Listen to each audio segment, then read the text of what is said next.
ಪ್ರಿಯ ವೀಕ್ಷಕರೇ, C9 ಕನ್ನಡ ಸುದ್ದಿವಾಹಿನಿಗೆ ಸ್ವಾಗತ. ನಾನು ನಿಮ್ಮ ಸುಮಾ ಪಾಟೀಲ್. ಪತ್ರಿಕಾ ದಿನಾಚರಣೆ ಹಾಗೂ ಸಾಧಕರಿಗೆ ಸನ್ಮಾನ ಸಮಾರಂಭ.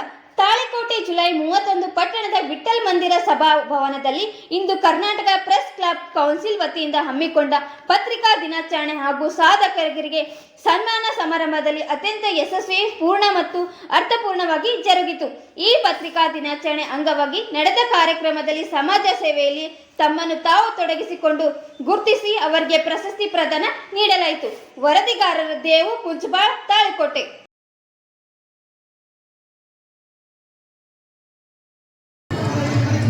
ಅಭಿವೃದ್ಧಿಯ ಪಥದಲ್ಲಿ ತಾಳಿಕೋಟೆ ತಾಲೂಕಿನ ಹೆಸರು ಅಜರಾಮರವಾಗಿ ಉಳಿಲಿಕ್ಕೆ ನಾವು ಕೂಡ ಕಟ್ಕಡ ಬಂದರ ಕೊಡುಗೆ ಎನ್ನುವಂತ ಮಹದಾಸೆಯನ್ನು ಇಟ್ಟುಕೊಂಡು ಈ ಎಲ್ಲ ಪತ್ರಕರ್ತರು ವೇದಿಕೆ ಮೇಲಿರುವಂತಹ ಪೂಜ್ಯರ ಪಾದಗಳಿಗೆ ಶಿರಸಾಷ್ಟಾಂಗ ನಮಸ್ಕಾರಗಳನ್ನು ಸಲ್ಲಿಸಿ ನನ್ನ ಮಾತುಗಳನ್ನ ಪ್ರಾರಂಭಿಸ್ತೀನಿ. ಕೊನೆಯದಾಗಿ ಮಂಜುನಾಥ್ ಅಣ್ಣವರು ಮಾತಾಡ್ತಿರ್ಬೇಕಾದ್ರೆ ಬಹಳ ಖುಷಿ ಅನ್ನಿಸ್ತು. ಯಾಕಂದ್ರೆ ಪತ್ರಕರ್ತ ಆಗೋದಕ್ಕೆ ಸಾಧ್ಯ ಇದೆ. ಆ ಕೆಲಸವನ್ನು ಅವ್ರು ಮಾಡಿದ್ದು ಬಹಳ ಖುಷಿ ಅನ್ನಿಸ್ತು.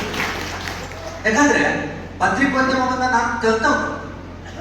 ಇದರಲ್ಲಿ ಯಾರ್ಯಾರು ಪತ್ರಿಕೋದ್ಯಮವನ್ನ ಒಂದು ವಿಷಯವನ್ನಾಗಿ ಕಲ್ತಿದ್ರು ನನಗೆ ಗೊತ್ತಿಲ್ಲ.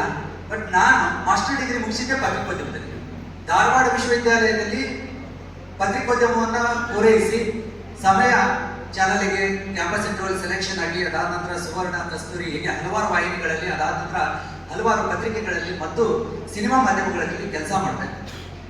ನಮಗೆ ಕಲಿಸ್ತಿರ್ಬೇಕಾದಂತ ಟೈಮಲ್ಲಿ AS ಬಾಲಸುಬ್ರಹ್ಮಣ್ಯಂ ಸರ್ ಅಂತ ಹೇಳ್ಬಿಟ್ಟು ನಮಗೆ HOD ಇದ್ರು. ಇನ್ನೊಬ್ರು PS ಗಂಗಾಧರ್ ಸರ್ ಅಂತ ಇದ್ರು. ಗಂಗಾಧರಪ್ಪ ಸರ್ ಮತ್ತು ಇವರು ಸಂಜು ಮಾಲ್ಗಂಡಿ ಸರ್, 3 ಜನರು ನಮಗೆ ಪತ್ರಿಕೋದ್ಯಮವನ್ನು ಹೇಳ್ಕೊಡ್ತಾ ಇದ್ರು.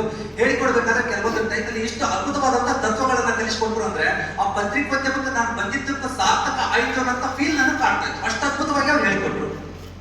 ಅದನ್ನೇ ಕಲ್ತುಕೊಂಡು ನಾನು ಪತ್ರಿಕೋದ್ಯಮಕ್ಕೆ ಕಾಲಿಟ್ಟು ಅದಾದ ನಂತರ ವಾಸ್ತವ ಪ್ರಪಂಚವನ್ನು ಅರಿತುಕೊಂಡಂತಹ ಸಂದರ್ಭದಲ್ಲಿ ಅಲ್ಲಿ ಕಲಿತಿರುವ ಪತ್ರಿಕೋದ್ಯಮಕ್ಕೂ ಇಲ್ಲಿರುವಂತಹ ಪತ್ರಿಕೋದ್ಯಮಕ್ಕೂ ಸಂಬಂಧ ಇಲ್ಲ, ಸೂತ್ರ ಇಲ್ಲ ಅನ್ನೋದು ನಾನು ತಿಳ್ಕೊಂಡೆ.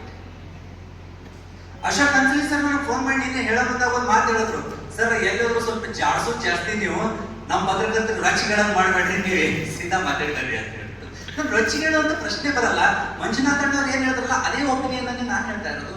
ಪತ್ರಿಕೋದ್ಯಮಕ್ಕೆ ತನ್ನದೇ ಆಗಿರುವಂತ ಇತಿಹಾಸ ಇದೆ. ನಿಮ್ಗೆಲ್ಲ ಗೊತ್ತಿದೆ. ಪತ್ರಿಕೋದ್ಯಮ ಅನ್ನೋದು ಇತ್ತೀಚಿಂದಲ್ಲ. ಅಶೋಕನ ಕಾಲದಲ್ಲಿ ವಾಕ್ಯ ನಾವೀಸ್, ಕಾಪಿಯಾ ನಾವೀಸ್ ಅಂತ ಬರ್ತಾ ಇತ್ತು. ಅದರ ನಂತರದಲ್ಲಿ ಬೆಳವಣಿಗೆ ಹೊಂದುತ್ತಾ ಅವಾಗೇನೋ ಪತ್ರಕರ್ತರು ಹೆಂಗಿದ್ರು ಅಂತಂದ್ರೆ ಆಸ್ಥಾನ ಕವಿಗಳೇ ಪತ್ರಕರ್ತರ ರೂಪದಲ್ಲಿ ಏನಪ್ಪಾ ಅಂದ್ರೆ ಕಾರ್ಯನಿರ್ವಹಿಸ್ತಾ ಇದ್ರು.